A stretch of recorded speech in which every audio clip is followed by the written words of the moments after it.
I'll ask anybody's question but yours. You're an idiot. And really a disloyal person. What's up, everyone? Welcome to the Disloyal Idiots podcast here on the Fans First Sports Network. And finally, that intro soundbite actually means something because we are actually in the season which said soundbite takes place in. Disloyal Idiots, that means basketball season is starting. Don't ask what happened on Friday. No, nothing at all happened on Friday. Anyone who's listening to this, if you want the pitchforks out, if you want to hear crazy rants and whatever, we're not going to do that today because Hoop starts on Monday, and I think the catharsis of talking about that may help all of our collective thoughts on what happened on Friday and where the fallout is.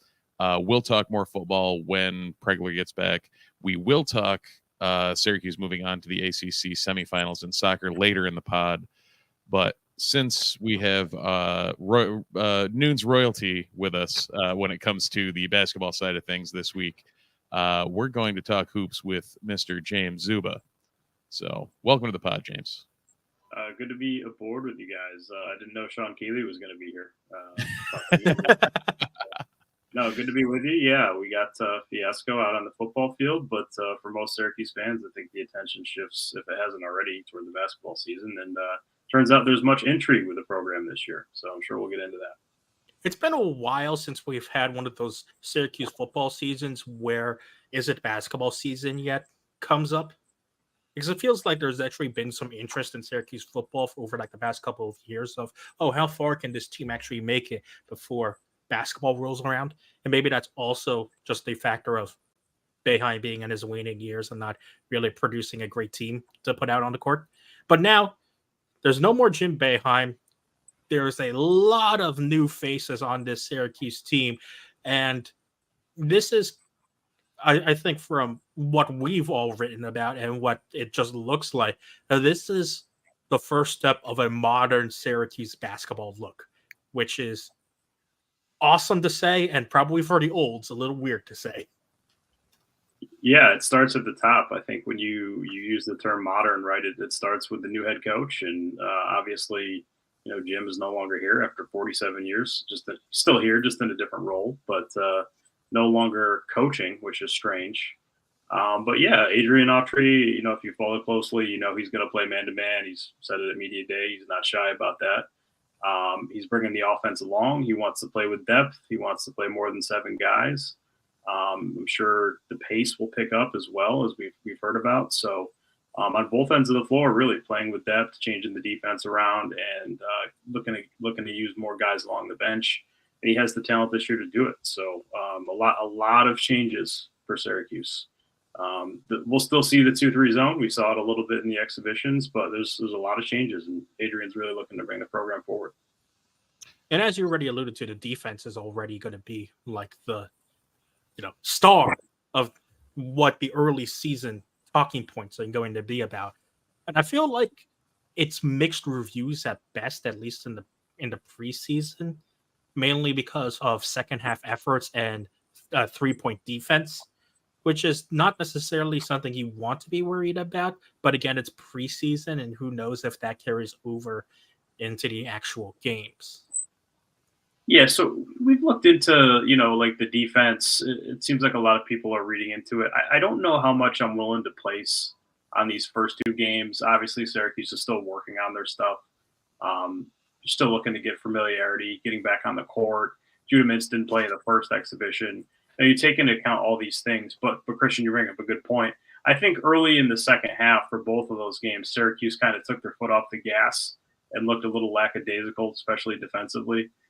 I don't know if that's a byproduct of playing with a large lead, or maybe it does signify that the defense will, have its problems this year, and certainly on the glass as well. Syracuse didn't rebound that well in either of those first 2 exhibition games, so definitely something to monitor. I don't know that I'm going to take away too many definitive conclusions after these 2 games, but yeah, definitely something to monitor, especially just given where the zone has been in recent years and all of its failings and foibles, as we've all been well too familiar with over the last few years. Yeah, and that's kind of something we've I guess if you're following on our sister site nunesmagician.com, the basketball staff did their roundtable, their annual preseason. Everybody puts the superlatives out for who's going to do what, and it really seemed like the consensus was we're not going to know anything about this team until that Tennessee game, because you've got what New Hampshire, Canisius, and Colgate. Yep, oh boy, there you go. We might find out something during that Colgate game. Oh God, what's sad is that Colgate has become a game to circle on the schedule these past couple of years. How the mighty have fallen. But yeah, I mean, what do you think we're gonna get anything definitive before that Tennessee game? Like I believe Colgate's down from their ridiculousness slightly. Yeah, I think the first two games will just be kind of, see what you get. Syracuse should be able to win both of those games, just given the competition level. I know Colgate's got a few guys back. I don't know that they'll be what they were last season, but obviously they still have Matt Langel as the head coach, so that brings its concerns. The only thing I think we might be able to look at in that game is just how much of those losses was it on the 2-3 zone versus, Colgate's really good. TBD on that. But yeah, certainly I don't know that we'll know too much before Maui, because I think that first game against Tennessee is going to be really interesting. I don't know if you guys saw, but Tennessee actually beat Michigan State at Michigan State in that first exhibition game for charities. But I think that'll be a really good test, a really good measuring stick for Syracuse, especially if Sakai Ziegler's playing and he's matched up with Judah Mintz. I'm really looking forward to that matchup. And that was Tennessee without two of its better players, also, if I'm correct, right? Exactly. Yeah, I don't think Ziegler played in that game. Now, the question is, if we play Michigan State, do we immediately bust the zone back out? Just for posterity's sake. You might have to. If it's a Tom Izzo coach team, you might have to. Maybe Izzo would sit as star freshman. Anybody who is named Tom apparently doesn't know how to coach against the zone between him and Crean, so we should be okay there. Unfortunately, there are no Toms in the ACC, so we can't take advantage of that in the ACC schedule. Well, when you look at roster construction, the transfer names are going to be flashy because of the talent that was brought in, but all of this really points to, okay, this team and offense just in general is going to run through one guy, and it's Judah Mintz. And yes, I know he didn't play in the first preseason game, but he still looked like he still had, the same elements of his game in that second preseason game. Where do you think he's made the biggest jump, at least just in the limited sample size we've seen? Yeah, talking with him at Media Day, it's interesting. I think a lot of us want to focus on the three-point shooting. That's kind of the feedback that he got. Also, he's talked about just picking up the intensity on defense. He really wants to shine in that capacity as well this year. The shift to man, I think it'll benefit him. As I generally think about zone versus man, it's usually, the zone might benefit a guard who maybe isn't as quick on his feet, but can kind of anticipate and play smart and get in those passing lanes and, anticipate passes. But I think the switch to man will benefit Judah too. He was tops in the league in steals as a freshman. So I'm really looking for that. Yeah, obviously everybody wants to see the development of the three-point shot. How does he shoot it this year? But on the other side of the ball too, that really interests me. And how is this going to work with JJ starting? Because yes, again, both guards coming in as, flashy top 100 recruits, starting obviously choosing Notre Dame in his first year before returning back home to Syracuse to play with Autry. But when you look at it from just a, skill set perspective, it seems like both of them are pretty similar and almost identical in terms of how they play. So how is this dynamic going to work between the two guards? Yeah, it's going to be really interesting. I think there are two different types of guards where you have Judah, who's really quick, is kind of more of a slender guard. JJ's really physical, like getting up, next to him at Media Day and just seeing how much he's developed physically. I think he'll be able to do some things with that in terms of, getting in the paint a little bit and finishing, that sort of thing. Judah's just going to beat you with quickness, But in terms of perimeter play, they kind of do the same thing. So that's going to be the interesting thing. I think Judah will be the lead guard and JJ will play off ball. But it might come down to, just a given matchup too. Using Tennessee as an example, Zakai Ziegler is a great defender. If he's guarding Judah Mintz, well, maybe that means that's going to be the JJ Starling game, and vice versa. So I think both of them, the shooting is really going to be the thing this year that could maybe define how well they do or maybe their ceiling. But in terms of stylistically play style, I think they both kind of do the same thing. So that's kind of where, the wings of Chris Bell and Justin Taylor come into play, and their kind of importance as well. We might as well touch on those two guys because I feel like the same way. I think this season is going to come down to whether Bell and Taylor can turn it on. Is there a world where we see both of them on the floor at the same time in long stretches, or is it just going to be in and out, one for one like? Well, we saw that too last week with Benny Williams out, and they obviously both started. But yeah, to your point, Christian, I mean, those guys kind of both bring the same thing too. Justin Taylor to get 12 rebounds in that second exhibition game, that would really be huge for him and Syracuse if he could do that. If he could bring something just a little bit more than that shooting ability. But it's a skill set on this team that those two guys are clearly the best at. I don't know that you get quite the same shooting level with maybe a Quadir Copeland or even a Kyle Cuff off the bench. But I don't know how much they're going to play together just because they do the same thing, especially if you have Benny Williams back and, you want to kind of play big. I don't know that you're going to have both of them on the court at the same time for long stretches. Yeah, I was going to say the only time my brain goes to that is if you want to space that floor and allow JJ and Mintz to both be able to kind of do their thing. So matchup dependent, however whatever they're seeing on defense type thing. Yeah, I think it is matchup dependent. Maybe if a team plays zone too, or maybe if you want to move like Malik Brown to the center and kind of play a little bit small and try to get up and down and, space the floor with shooters. But yeah, it's a good point, Steve. I made a good basketball point. Yay. Let's touch a little bit more on this gauntlet of a schedule that Syracuse has, especially the absolutely powerhouse of a non-conference schedule that almost feels like it's an SEC non-conference football type of schedule, because it all centers around the Maui Invitational Tournament. It's tough to see if Syracuse has a chance in Hawaii, based on just the strength of the teams that are there. But given what we've seen from the preseason games, how much confidence do you have that Syracuse can actually at least make some of these games close and not get outright embarrassed? Yeah, I think they can compete. The first game against Tennessee, that's going to be really tough. But in the second game, win or lose, you're either going to get Purdue or Gonzaga. I don't know Purdue. I forgot about that. Yeah, I don't know how much Purdue will hurt them from the perimeter, but certainly they have Zach Edey in the middle, so that would be a potentially really interesting matchup with Naheem McLeod and how Syracuse would choose to combat that. And maybe they would try to play small, maybe they wouldn't. Or Gonzaga, I don't know that Gonzaga is quite the world beater that they were maybe even 2 or 3 seasons ago.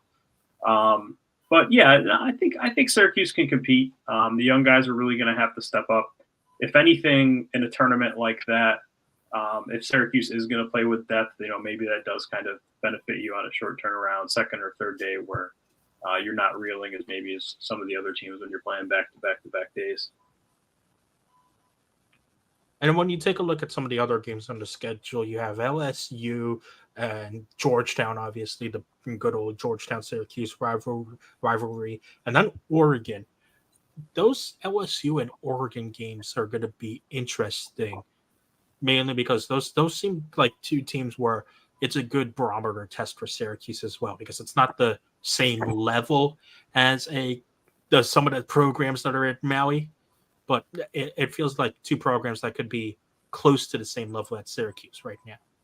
Yeah, exactly. Like looking at that schedule, I think depending on what happens in Maui, Syracuse might have to win 2 out of 3 of those games. Obviously, the LSU games at home, maybe it doesn't help your metrics as well as a neutral site against Oregon or even the game against Georgetown at Georgetown. But yeah, when you look at both those teams, Oregon and LSU were both in the 40s in Ken Palm, and Georgetown, is 159 from where they were last season. I think they'll be much better than that. Ed Cooley's in there. They've gotten a little bit more talent in there, so I think they'll be much better than that, as will Syracuse. Syracuse is 105 in Ken Palm to start the season. But those games should be a little bit more competitive and around Syracuse's level in the non-conference as opposed to the Maui Invitational. Syracuse, Georgetown, that's going to be quite the different look this year with nobody familiar on any bench. I mean, yes, Ed Cooley from when he was at Providence, but beyond that, like, what is it gonna feel the same? Is it gonna be Syracuse, Georgetown, or I guess to be determined at this point? It'll be Lemoyne, Georgetown. That's the new rivalry. Yeah, that with the big move, maybe Lemoyne turns into their Colgate. It could be. Just something about Syracuse Georgetown in the Capital One Arena doesn't feel the same as Syracuse Georgetown in the Dome, because like Syracuse Georgetown in NBA Arena just doesn't bring the same like college feel, hatred, rivalry between the two programs as it does in the Dome. I think that's one of the big things that has kind of helped cool the opinion on the Syracuse Georgetown rivalry over the years. Yeah, that's a good point too, and it's a tougher sell on the younger part of the fan base as well. Just trying to get them invested and care about something that they didn't live through. But yeah, certainly the on-campus feel. I've been to both. I mean, I've been down to DC, and it does get electric. But the student section does come out for that game, but it is a totally different feel in an NBA arena versus like the JMA Wireless Dome, where it does feel a little bit more at home, college, campusy, that sort of feel. But yeah, I think we can all agree, like this isn't the rivalry that it once was. The stakes are lower. It doesn't have quite the same level of meaning when you're not in the same conference. Yeah, between the conference and the lack of gravitas between, Thompson Boeheim or other Thompson Boeheim or any other coach in Boeheim, yeah, it's definitely down a peg on the for Christian. If you're charting the Steve is old, we're at what? How many minutes? 18 minutes in. Perfect. Yeah, we're doing good there. Well, in terms of recency, in terms of things that have happened recently, Syracuse and its non-conference schedule in just recent times just hasn't been great in terms of, especially in the last couple of years under Boeheim, especially in 21 and in 22. Syracuse has gotten off to slow starts in non-conference plays. Obviously, the two losses to Colgate, a loss to Cornell in there as well. A loss to Georgetown, and then the pitfalls during the Thanksgiving invitationals. What does Syracuse need to show? Not just wins, but like what do they need to show that they can, in order to give this fan base hope that they have a fighting chance in the ACC this year? Yeah, I think they're going to have to beat somebody, right? Like you can't just go in and just try to be competitive on all those types of games, the Maui and the three that we mentioned. They're going to have to win some of those, right? If you lose all of those, then you're going to really be looking toward, the ACC tournament, that type of thinking. But yeah, I think more importantly, like win a couple of those games and then be competitive. Show some growth. I think for Syracuse fans, you probably want to see that the defense can step up and the man-to-man can work. You want to be encouraged there, but yeah, I think it's just going to come down to you're going to have to win a couple of those games. You're going to have to find a way, and then just try to be competitive in every game. And if you can get through that non-conference, that's the Maui and the LSU, Georgetown, and you have a game against Virginia sandwiched in between. By the way, ACC is not really doing Autry any favors with that road game to Virginia mixed in, but. Yeah, you're going to have to win a couple of those games to where you can be a little bit above 500 in the ACC and have hope to make the NCAA tournament. I feel like the ACC is starting to do that every year. Just sprinkle in a random game way too early when the teams have no idea what's going on. Remember 19? Yeah, when we opened with Virginia. Yeah. Yeah, that was in one of the worst games of basketball ever. That's what we thought when we saw the Wisconsin-Virginia debacle, which was somehow even worse, even more lower scoring than that game. Oh my God, the worst game that will forever be ingrained in my memory, and it's not even the Syracuse game. It was in 21-22 when I went to MSG for Syracuse Nova, and the lead into that game was Tennessee Texas Tech, and it featured some of the worst basketball I've ever seen in my life. I remember that game. Well. That was bad. The final 2 minutes wasn't that a rough stretch of basketball in the final 2 minutes, especially? Yeah, I remember everyone in the MSG crowd audibly booing during those minutes. There was a play where a player from, I think it was Texas Tech, missed a runaway dunk with no one on him. It was just the epitome of awfulness in that game. You're supposed to be able to dunk as a Division I college basketball player. Last time I checked, usually comes in handy. Yeah, right. And it usually is like one of those like minimum qualifiers as a Division I basketball player, right? Pretty sure, yeah. One on no fast break. You're supposed to be able to score on that, yeah.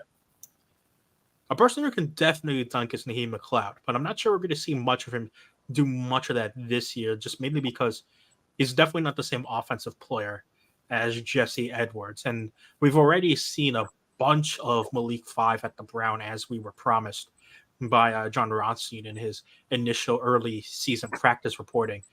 That's right. I think this rotation at the 5 is going to be very, very interesting.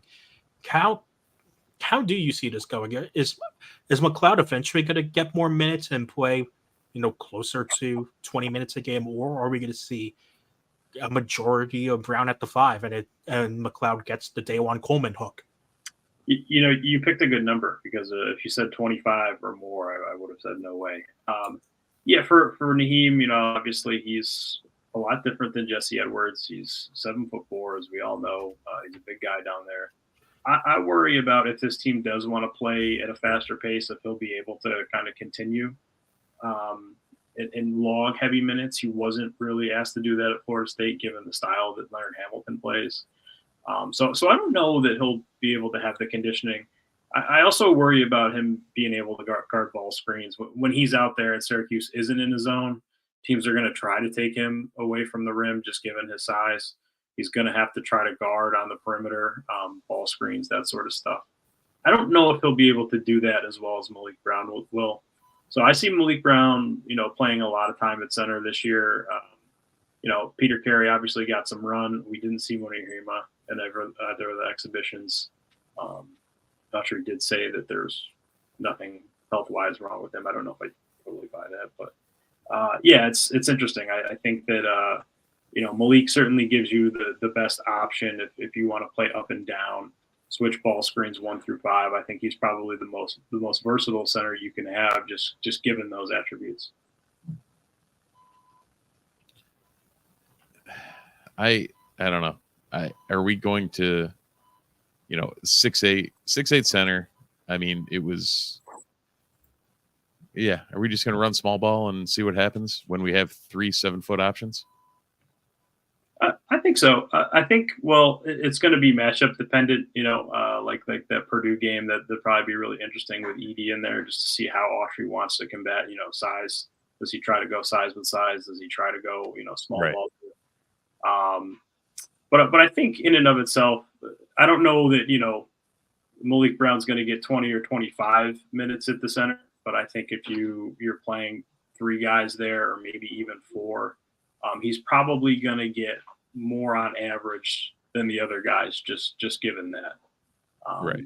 Good change of pace option and different look and reliable, as opposed to, we've seen Patterson, we've seen Carey so far to a degree. We saw Hemo last year. And I do apologize. There are only 2 7-footers. The Carey and Hema are 6'11". With So close. yeah. So yeah, Well, I don't know. Also, not every 7'4" player can be Victor Wembanyama. Also, I feel like none other than him can be. what that dude is doing right now is nuts. Like I think we all knew he was going to be good, but not this good. At least at the start of the NBA season. We need Naheem McLeod to develop ball handling skills to be able to just bring it up and do what Wemby does.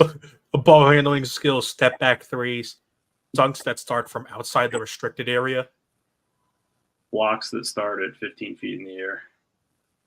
Euro steps that start from the 3-point line. It's all perfectly normal for a 7'4" guy. Mm-hmm. Yeah. Don't know what you're supposed to do about that. I don't know either. It's insane that the Spurs have another generational talent at center. Except for this generational talent at center is not a bruiser. It's a literally I will do everything at basketball really, really well.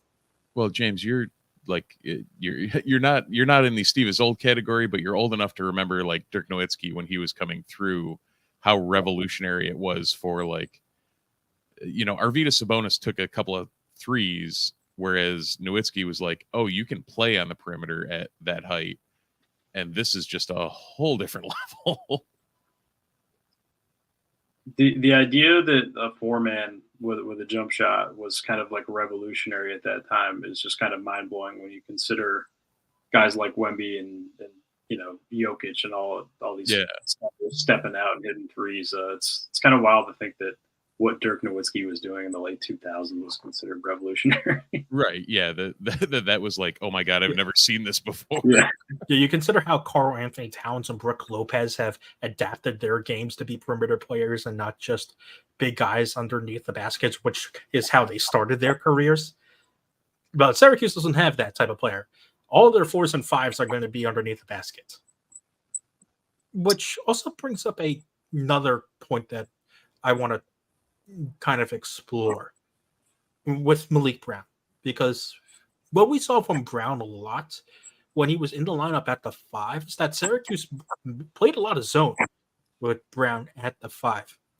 Is that something that you think stays, or will we see a bit more man if as the season goes on, if they decide to go to the small ball lineup with Brown at the 5? That was interesting. I don't know if that was by design or just by accident, where Syracuse was just trying to get a 2-3 zone look and Brown happened to be in there. But yeah, I would think Syracuse would be more inclined to play the zone with Naheem McLeod for the reasons I just mentioned, or Manir Hima as his backup, for the possessions that Syracuse does go zone, just given those guys' inherent height and length that is befitting of a Syracuse center in the zone. I would think Syracuse would want to be more inclined to go with those guys. If it's a situation like if you caught during the exhibitions, most, if not all, I'm not sure if it's 100% of the zone possessions, were pretty much out of bounds underneath sets where the ball had gone out of bounds and Damon or St. Rose was passing the ball in from the baseline. Autry was going 2-3 zones in that situation. I don't know that we saw too much zone at the start of the possession. So it could have been a function of the ball had gone out of bounds. But yeah, I did find that interesting that Brown did play the center in the zone. I don't think he would be the first choice there out of the center. Yeah. The only thing that popped into my brain was familiarity and like McLeod not knowing his ass from a hole in the ground when it came to what they're going to try and teach for the zone. Like if Autry is going to use something similar to Boeheim's concepts, like McLeod is going to be the last guy you're going to want in there when Hema and Brown have both had years in the system. Yeah. And not to conflate McLeod with Will Patterson, but as Will Patterson got into the final 2 minutes of the St. Rose exhibition, Syracuse did go zone and the ball went into the high post and he just wasn't aware of where he was supposed to be. And he got out and contested the jump shot late. But I think that's a byproduct of Syracuse just not practicing zone as much as a Jim Boeheim coach team would have in the practice. Yeah, we already saw what happened when you put two newcomers into his own defense, and it was 21-22. It didn't work out that well. Well, Well, a newcomer that is working out much better than what you're talking about? a thing that burned a hole in my wallet this morning. That would be exactly what I'm talking about from Home Field Apparel. Indeed, Home Field Apparel just released today, this morning, a Syracuse bomber jacket with auto, a blue Syracuse auto bomber jacket with auto on the chest crest. It is beautiful. I have picked one up myself, and you can too if you go to homefieldapparel.com. You can also use the code NUNES23 at checkout. It's NUNES23 at checkout, and you'll get 10% off your order. Pick up that new Syracuse bomber jacket. Home Field Apparel has bomber jackets for a ton of basketball-related schools coming out in the next coming days as well. I believe Georgetown and Seton Hall were part of the drops that were released today.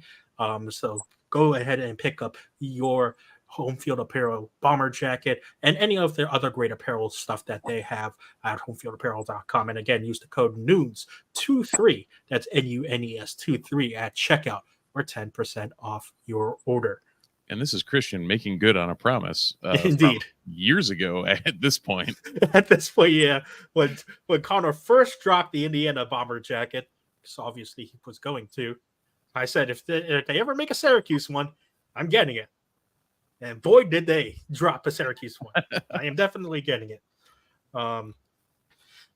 That we love Home Field Apparel. You should go again, homefieldapparel.com. Grab yourself all your retro Syracuse gear. Including this shirt. The good old Syracuse 90s logo. James, I don't know, and I think a lot of experts will agree with me on this. I don't know where Syracuse stands in the ACC power rankings. I've seen anywhere as high as 6, 7. I've seen as low as 10. Where is Syracuse, do you think, in this ACC pecking order? Yeah, a lot of mixed reviews. I'm sure all those experts are tuning in to get the real. Indeed. Mm-hmm. Yeah. It's interesting. I think CBS had Syracuse as low as 11th. I think the conference Syracuse was picked to finish 10th or 11th.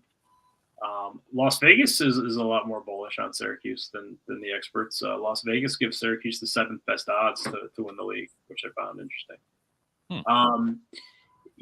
Some of that has to do with the ACC, and the middle of the ACC is maybe more close together than it has been in recent years. I don't know that you can realistically look at the teams in the middle of the pack and make too many great arguments to say why one team should be better than the other. With the exception of maybe Clemson and Virginia, 4th and 5th. I think the top 3 are obvious, but I think Syracuse can compete for 4th or even 5th in the league, and realistically, they're probably somewhere in the 6 to 9 range. I don't think this team's going to finish 10th or 11th in the league. I think there's too much talent here. Even with Chance Westry out indefinitely, and Benny Williams, should rejoin the team soon. All these sort of things that are going on. I just think there's too much talent on the Syracuse roster for them to finish that low. But certainly, I get the uncertainty mixed in with a group that's an ACC conference that's a little bit closer in terms of talent than maybe it has been in years past. Let's touch a little bit on those two guys that are been out for quote unquote reasons. Benny Williams, we know, suspended for a violation of team rules. Who knows if he'll be back? But I want to start with Chance Westry because I feel like he was a dark horse candidate for grabbing a starting spot at some point this season due to his shooting. And as we've already mentioned, Syracuse really only has 2 pure shooters on this team, and I feel like Westry could have been the third guy to that mix. How much does it hurt that he's out indefinitely? It does. This is where the depth helps you, obviously. But for Westry specifically, he was a guy that could do a lot of different things.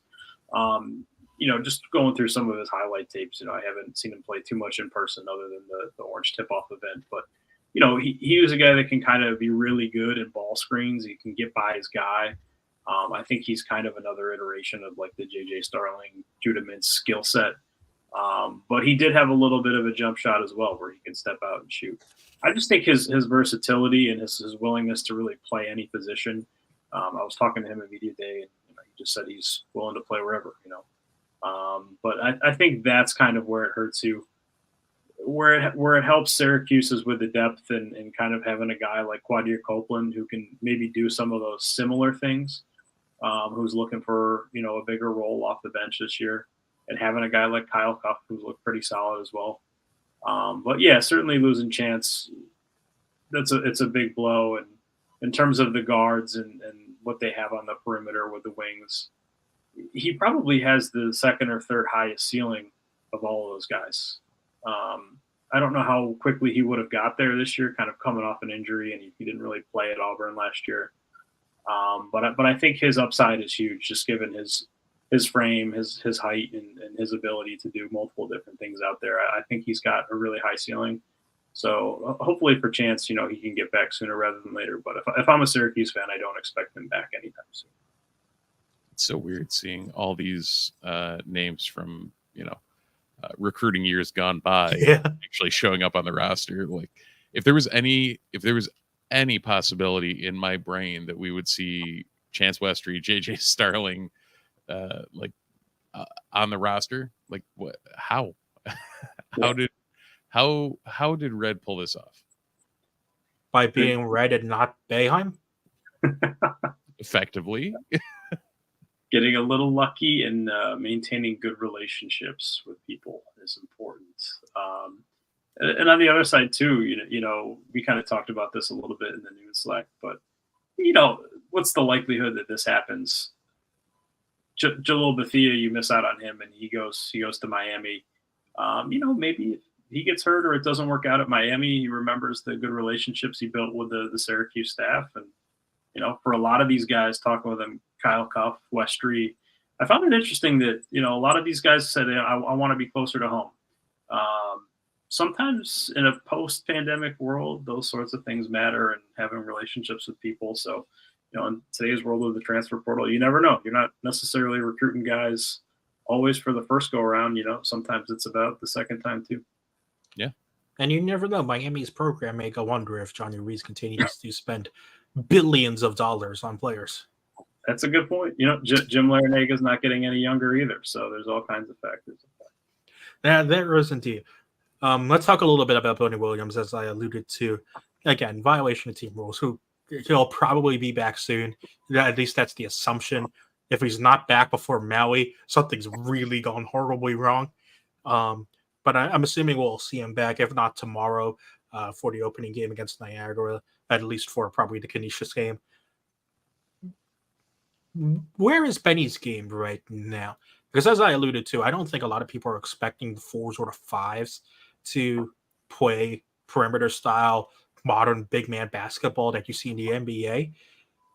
It seems like Benny is, towards the end of last season, started to kind of try and tailor his game to that style, but it's nowhere as near as consistent as I think people would like it to be. Can he become that modern 4-man that is so popular in the NBA? Can he be that for Syracuse? In terms of at Syracuse, yeah, I think he could be that. It's as you mentioned, Christian. It's kind of the motor and the ability to not take plays off, that sort of thing. Benny Williams has all the talent in the world and all the tools to be a really, really good college basketball player at Syracuse. For him, I just think his confidence and under a new leadership, a guy that recruited him out of high school in Autry, I think that's going to do wonders for him. And one thing, I kind of wrote an article about it right before Benny was announced that he was suspended for the team. It kind of takes away from the point, but I think it still stands. But Benny Williams has really grown up, and he's really mature in talking with him, and the way that he speaks. He kind of came into Syracuse as a young-looking kid, just a top talent, and he's really grown. And talking to him at media day, you could really tell. You could tell in the tone of his voice that he's much more confident, is much more mature, and he hasn't blamed anybody for expectations that maybe have been placed on him, or for not living up to what maybe people expected. Having up and down seasons. He's taking responsibility. He's saying, I never wanted to transfer. I love Syracuse. There's everything I need to be a good player is here.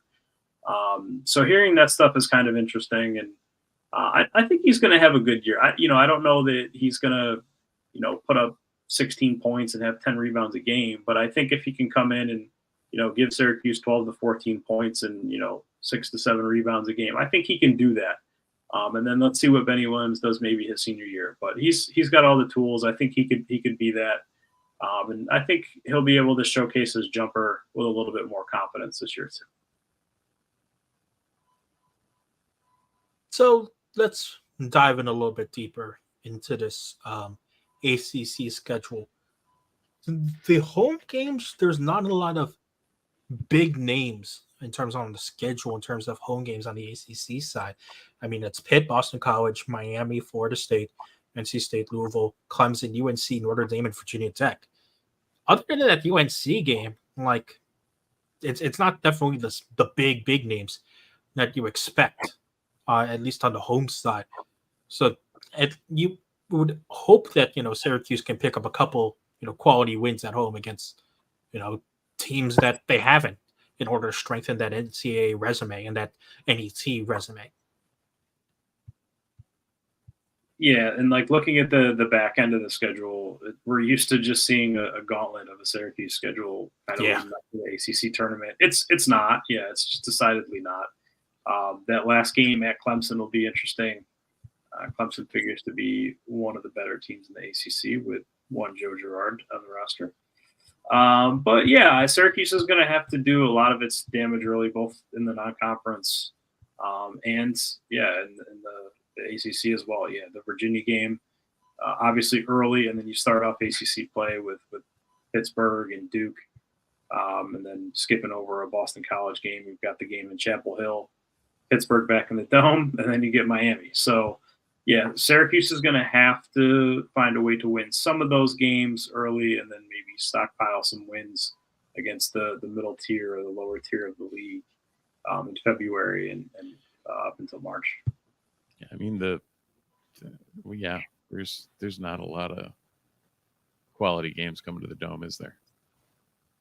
There's really no place for them to push to have one last record-setting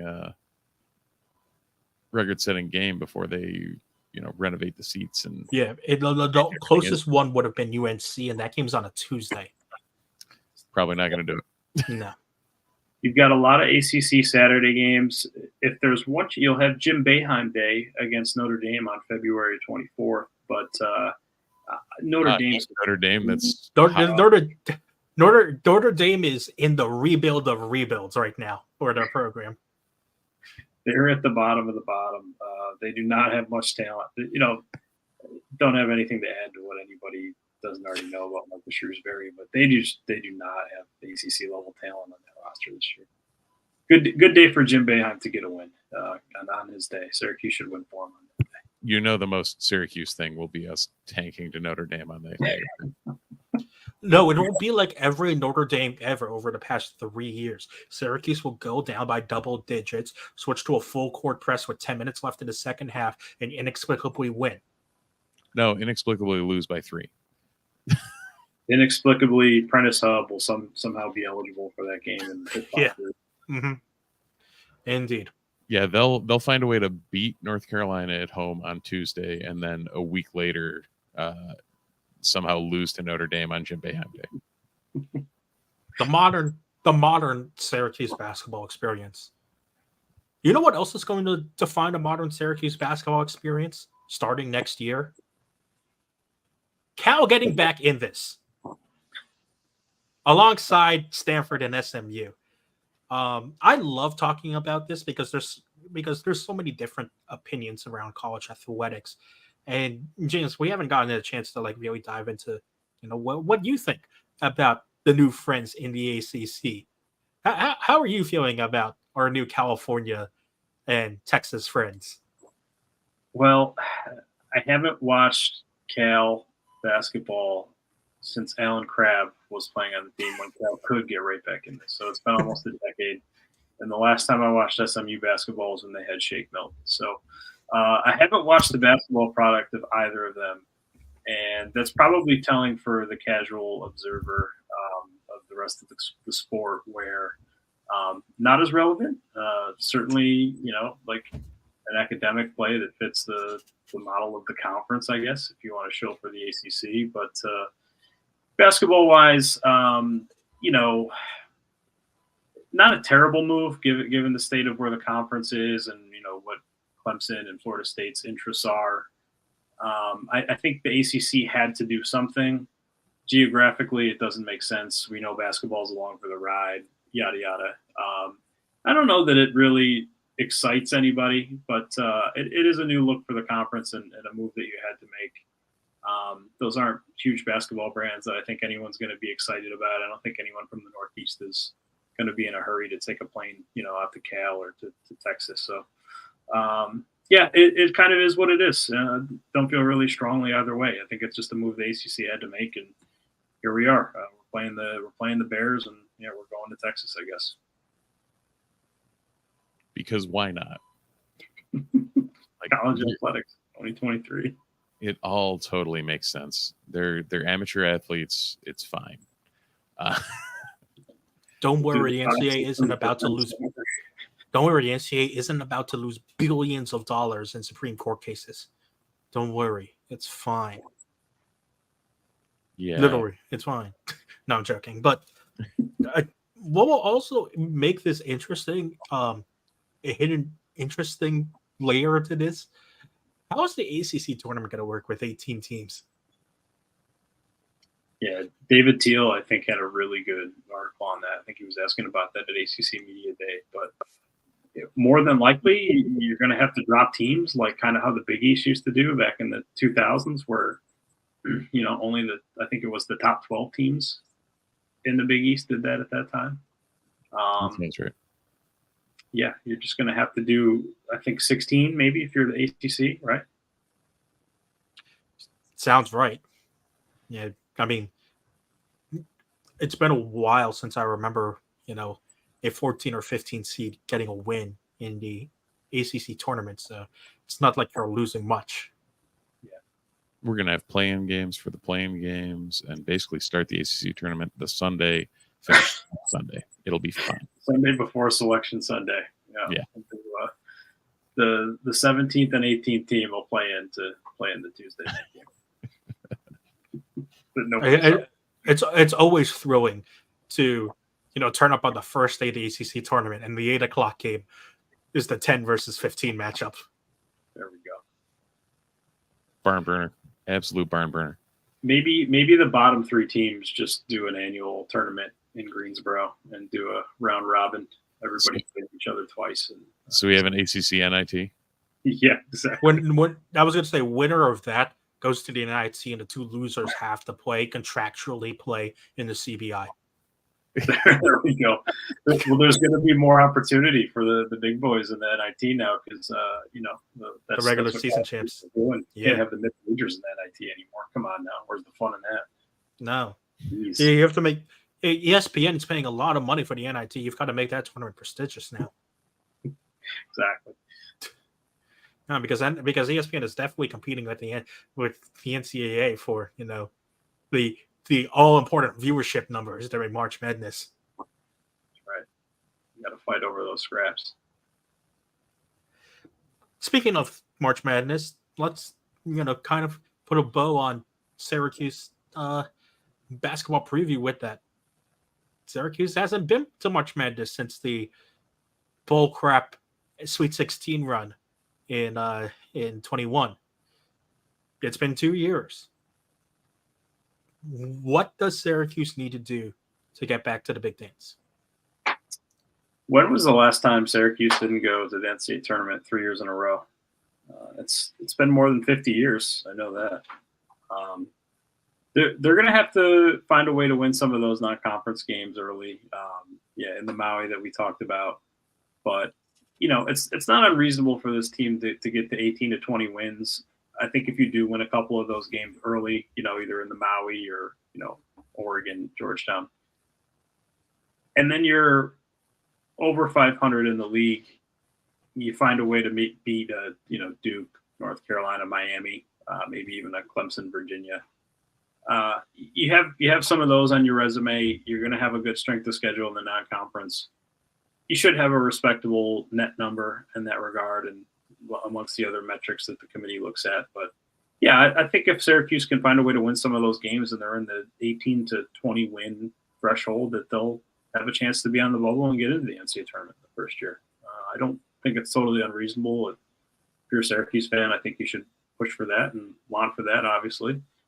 But I don't think it's totally far-fetched to think that this team can make the tournament in year one. There's going to be challenges, and there'll be shortcomings, and there'll be tough losses and that sort of stuff, and things to work through with a first-year head coach. But I think they have the talent to get there. We're used to stupid losses as it is. All right, actual final question, basketball-wise. James, you were there for media day. The whole, aplomb of new players coming in, new head coach. What's your general take on the feel on the program right now and the atmosphere of the program? Yeah, it seems a little lighter. I think that has to do with new energy and a new head coach and a guy that these kids want to play for and they were recruited by. A lot of these kids were recruited by Autry. When you look at, Judah Mintz, Benny Williams, so on and so forth, JJ Starling, obviously. I think these guys are just really excited, and obviously preseason optimism knows no bounds sometimes, but these guys are really focused and determined to get into the tournament. Talking to even a guy like Kyle Cupp, who hasn't been a part of this program, was away at Kansas, says we want to bring Syracuse back to where Syracuse is supposed to be. That was a sentiment shared by everybody, by Benny Williams, JJ Starling, Judah Mintz especially. Judah Mintz is really fired up at ACC Media Day, saying he's angry and wants to get back. So I think the mood is, these guys are really determined. They're optimistic. They want to fight. They want to win games, and they're going to be excited to do so under a new style. I think that's the general sense and the general feel around the team. You mentioned Cuff on the Steve is Old front. I can distinctly confirm that his dad did play against Syracuse, so he knows what Syracuse used to be. Yeah, he talked about that as well. He said his dad, I don't know if he was matched up with Carmelo specifically, or whether he was just speaking about the team in general, but Kyle Cuff Sr. had told his son that, that could not stop Melo. There was nothing that could be done. Now, was it as weird as seeing Preston Shumpert's kids play for Damon? A little bit, yeah, just because I have my earliest memories of Syracuse basketball are Preston Shumpert hitting threes. So to think that, to go along the Steve is Old category, you hear guys say this that have been around for a while, and I'm just like, yeah, man, I'm in my 30s now too. I'm getting a little bit older, so it's definitely. If Cuff's dad played against Melo, he's the same age as me. Yeah, because I'm the same age as Melo. Unbelievable. So apparently, I could have a kid in college right now.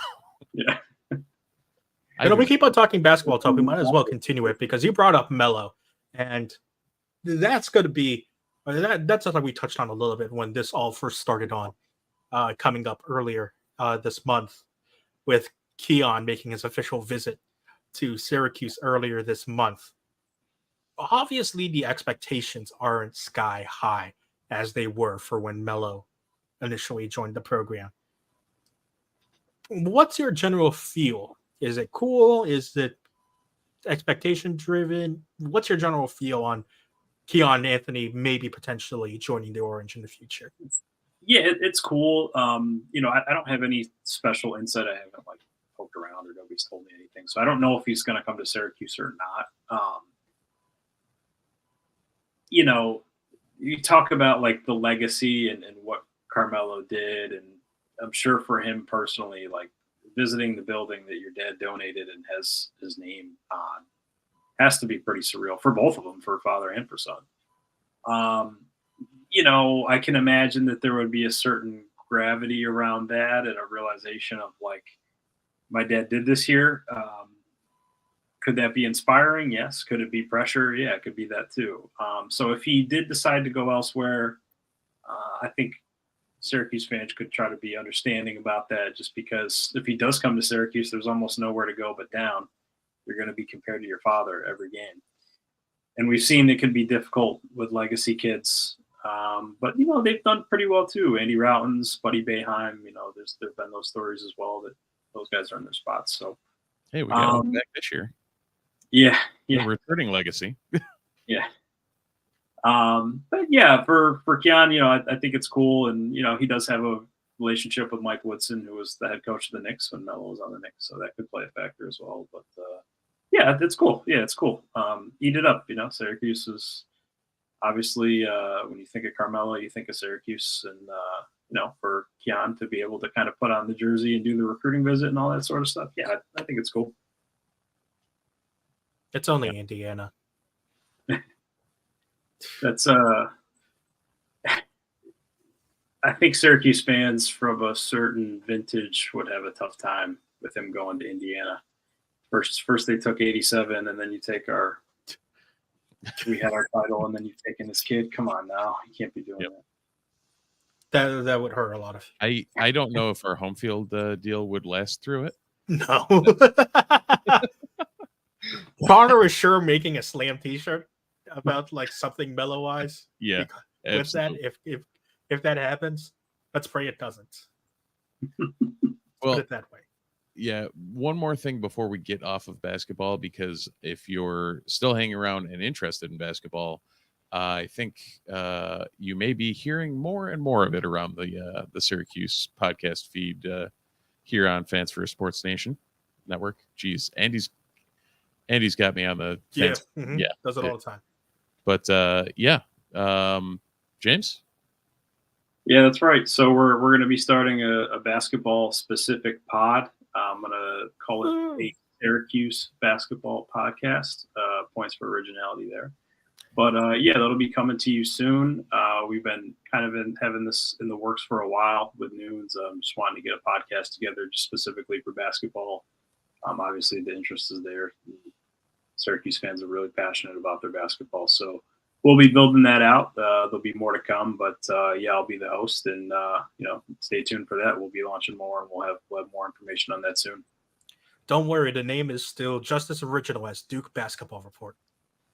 Shout out to our friends at Duke Basketball Report. Duke Basketball Report, yeah. Love those guys. They do a great job, but it is a very generic name. Yeah. Good for us, yeah. And for anyone who's listening, if you subscribe to this feed, you will also get James's pods pushed on this feed. So you should be in good shape there. Can I play the role of Tyler's from Spartansburg on that pod? Absolutely. Why would Yes. you? Perfect. That's great. Well, I'll just be Dave from Manlius then.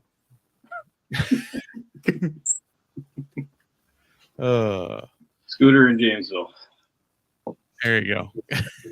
Hey, Jim in Fayetteville has some ideas about this Syracuse team. Let me tell you. We got more zone. Indeed. All right. Before we wrap up the pod, let's quickly touch on what happened earlier today. This is the Steve and Christian talk about soccer for a little bit. Hey, Pens. Yes. Yeah, so if anybody missed it, Syracuse did not win a game today, but they advanced. Syracuse drew 1-1 with the Virginia Cavaliers, the number 3 seeded Virginia Cavaliers, Syracuse being the number 6 seed, which is mildly insane when the ACC is so good that the 3 seed is number 9 in the country and the 6 seed is the 22nd team. So Syracuse is now moving on to the semifinals of the ACC tournament. They'll be hosting the North Carolina Tar Heels on Wednesday at, I believe, 6:30. So at SU Soccer Stadium. So definitely get up there and check that out. Should be quite the matchup. Christian, were you able to catch the entirety of the game, or just? I didn't catch the entirety. I caught like the last half of it. Okay. So Syracuse definitely the aggressor in the second half, but the Virginia keeper just made wonder save after wonder save. Yeah, he was literally standing on his head for most of the game. I believe he finished with 13 saves. Syracuse had 14 shots on goal. He saved 13 of them, which is stupid. To put it on the flip side, Virginia in regulation had 1 shot on goal and 1 goal. Syracuse had 14 shots on goal, 1 goal. Soccer is a weird sport, people. As I've been raving about lately, expected goals can really drive you nuts. Yes. As the newest Football Manager player in the room. Yeah, XG can really take your brain and put it for a loop. But either way, they ended up getting it done. Virginia basically in pens, their keeper stonewalled Lorenzo Baselli to open it, and then could not handle any slow penalties, any hesitation whatsoever, it seemed, because Cuse ran the table after that. Virginia put one high and then doinked one off the post that gave them the opening to seal the deal, and Syracuse is advancing. So awesome to see. If you have a chance to look at the Mateo Levesque goal, Really was good a goal. thing of beauty. Really good goal. Beautiful layoff from Lorenzo Baselli. There was also a Daniel Diaz-Bonilla rocket that I don't know how the hell the UVA keeper kept out, but yeah, his last save was just nuts. So either way, they're surviving and advancing. Pretty much a lock for the NCAAs now at this point. It's just a matter of seeding. And yeah, I would say get out and support them at the SU Soccer Stadium on Wednesday. Go out and support the soccer team. Enjoy some dome dogs in the dome when Syracuse plays. But just in general in basketball, I'm very excited to get the return of the Szuba dome dog reviews. That's really the highlight of basketball season. So you gotta get the dome dogs and get the sauerkraut in there or something. I don't know. Hopefully we don't have to do that as much this year. That was a COVID indulgence. All you have to really do is just wait for James's Big J spread reviews. That's what we're really here for. That's right. Yeah, Tommy Hogan and I used to be on that. I think Jordan Capozzi at ESPN Radio Syracuse is kind of taking that over during the football season. So good for him. Yeah, we'll have to do more dome spread analysis there. Really, just the most important part of any basketball season, which kicks off on Monday or tips off on Monday. Syracuse soccer if it kicks quarterfinals. up, we've got some serious problems. Yeah, we have someone who is definitely not qualified to take the tip if they are kicking off. All right. I'm excited for this Syracuse basketball season. Steve, for the first time in like 10 years, is excited for Syracuse basketball. I've mentioned this multiple times. It's probably the first time in at least 6 years. Like, even through some of those late Final Four runs and stupid postseason runs, I was like, this is lipstick on a pig.